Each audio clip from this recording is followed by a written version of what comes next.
I just want to start by saying most of the night was largely peaceful protests compared to past nights. But just take a look at this damage here at the T-Mobile on Baxter Avenue here in the Highlands. It's just across the street from the Taco Luchador in the Highlands. You can see that this door has been kicked out, as well as the windows broken out as well. And we spoke with the man who owns this building. He says he lives nearby and he heard people breaking this glass, but also getting inside, kicking down one of the doors in there and trying to gain access to one of the safes inside with several phones inside of that safe as well. So there's going to be some cleanup at businesses like this, but we've also seen a little bit of graffiti and some signs. Again, last night, much more or far less damage than what we saw the night before. We saw a lot more damage like this after Friday's protest, but this morning is not as widespread as the damage we showed you yesterday morning. The mayor's curfew and activation of the Kentucky National Guard seemed to keep crowds more under control. This morning, we are seeing signs and graffiti again at a few businesses here on Baxter Avenue, but far less window damage and no reports of any other looting that we've seen this morning.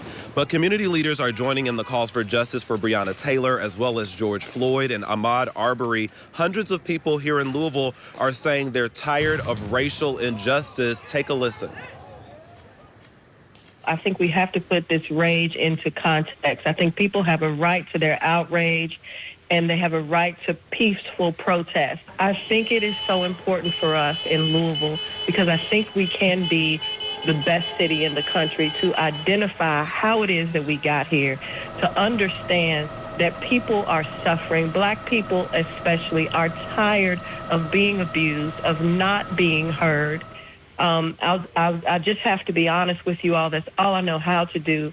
When Colin Kaepernick kneeled peacefully, you know, people were upset about that. There really is no way that has been identified by people in power for black people to express themselves.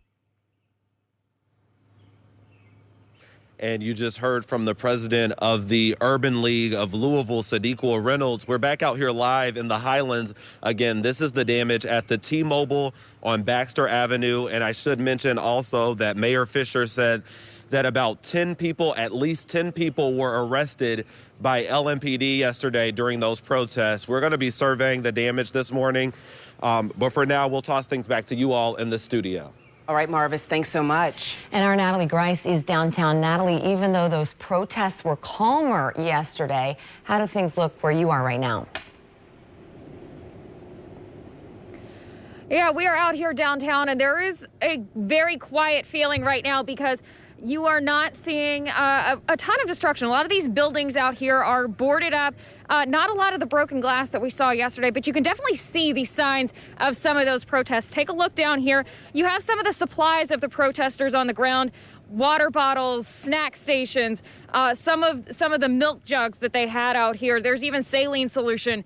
And so this is going to be a lot of things that will need to be cleaned up today. We're even seeing a lot of graffiti downtown, probably not as much as we were seeing about this time yesterday, but even Metro Hall has some graffiti out on the columns out front. So there are going to be groups actually coming out here downtown, volunteer groups around 7 a.m. planning to come and try to clean up some of the mess in downtown Louisville.